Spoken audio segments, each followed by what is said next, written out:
ये साधना दिखने में सरल है, लेकिन ये साधना बहुत कीमती है हर उस मनुष्य के लिए जो अपने जीवन में आगे बढ़ना चाहता है।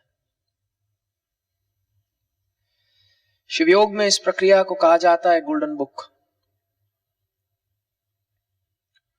गोल्डन बुक का मतलब रात को जब आप सोने वाले हो, सोने से पहले आप अपने मन को शांत होने का मौका दें। अगर आज की तारीख में पागलपन बढ़ रहा है, मानसिक तनाव बढ़ रहा है, इसलिए क्योंकि हम अपने मन का शोषण कर रहे हैं।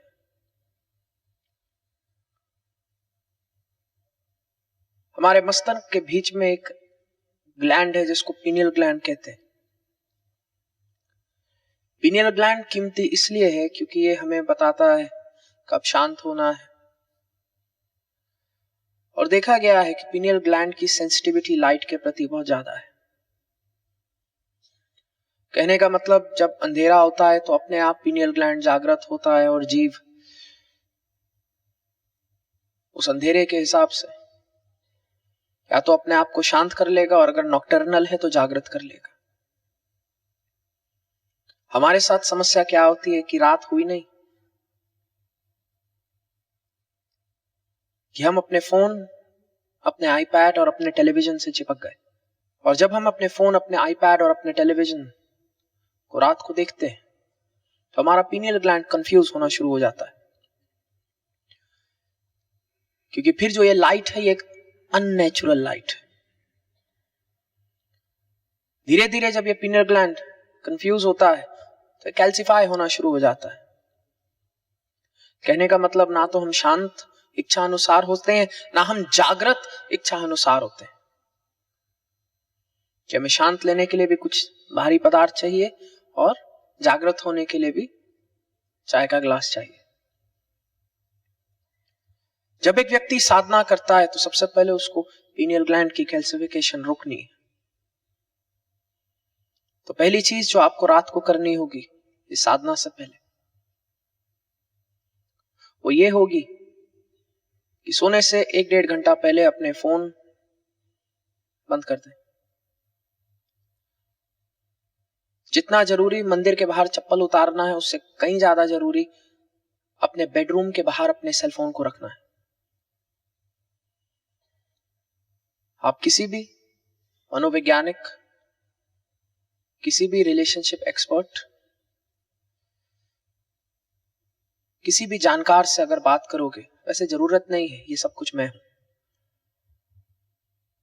तो एक चीज मैं आपको बताना चाहता हूं, अगर खुशी चाहते हो तो जैसे चप्पल मंदिर के बाहर उतारते हो, वैसे अपने फोन को अपने बेडरूम के बाहर रखो। और रखना भी चाहिए। अगर तुम्हारा पति रात के 11 बजे फोन को ऐसे पकड़ के सो रहा है मानो एक छोटी बच्ची अपने टेडी बियर को पकड़ती है, तो समझ जाना इसको 11 बजे कौन मैसेज कर रहा है। तुम्हारे कान खड़े होने चाहिए। या तो वो अमेरिकी फोरेक्स में काम कर रहा है, और अगर नहीं कर रहा तो उसको बोलो, देखो भैया, शादी की कसमें बाद में खाना, पहले फोन का पासवर्ड बताओ। और सेम चीज वाइस वर्सा।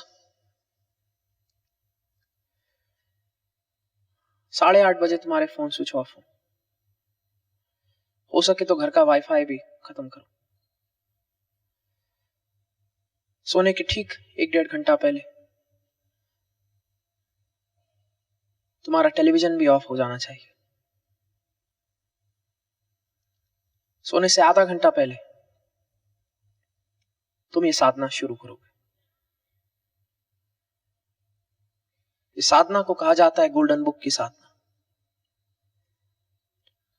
और कोई फर्क नहीं पड़ता कि शिव योगी कितना पुराना हो, कितना नया हो। गोल्डन बुक की साधना हर एक व्यक्ति को करनी है जो जीवित है। इस साधना के दौरान हम 3 चीजें लिखते हैं, 3 चीजें कमिट करते हैं अपने आप से। सबसे पहली चीज, तुम चाहते क्या हो? क्या तुम चाहते क्या हो? तुम्हें अपने जीवन से क्या चाहिए? क्योंकि अगर जन्मे हो तो तुम्हें पता तो होना चाहिए तुम हो ही क्यों यहां पे। लक्ष्य बहुत कीमती है। जिस व्यक्ति का लक्ष्य नहीं, वो इस जीवन को व्यर्थ ही चला रहा है। जिस व्यक्ति का लक्ष्य है, वो व्यक्ति बहुत आसानी से प्रेम कर सकता है, बहुत आसानी से माफ भी कर सकता है।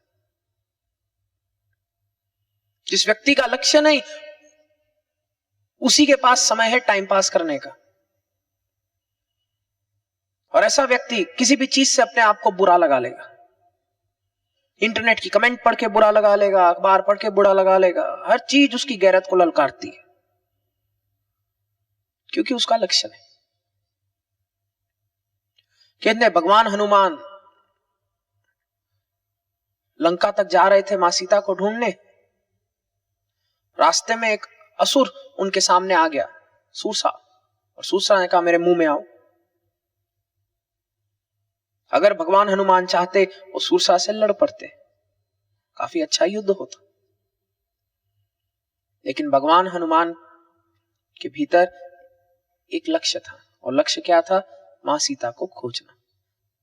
तो जब सूरसा सामने आई, भगवान हनुमान उसके मुंह में घुसे, बाहर निकल के उड़ गए। क्यों? क्योंकि लक्ष्य क्या था? मां सीता। कहने का मतलब ये कि अगर भगवान हनुमान के सामने सूरसा आ सकती है, तुम तो कहीं के भगवान नहीं हो। तुम्हारे जीवन में भी सूरसाएं आएंगी। हाँ जी ना जी। हो सकता है चाहते ना चाहते हुए तुमने सूरसा से शादी कर ली। क्या पता तुम नादान थे, पेरेंट ने प्रेशर डाला, पर अब क्या करें, 7 जन्मों के लिए फंस चुके हो। खैर ये बात मजाक थी। क्या पता सूरसा पैदा हो गया गलती से, ये भी हो सकता है।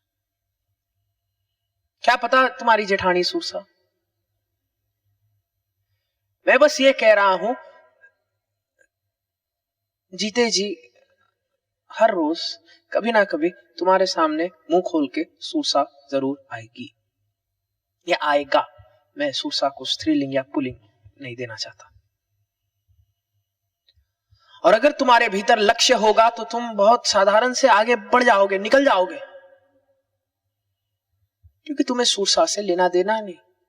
तुम शिव योगी हो, और शिव योगी को तो पहले ही सिखाया गया है, मंत्र मूलम गुरुर वाक्यम मोक्ष मूलम गुरुर कृपा, कि जो मेरा गुरु बोले मंत्र। कहने का मतलब ये, जिस व्यक्ति का गुरु नहीं, वो हर सूरसा को अपना गुरु बना लेगा।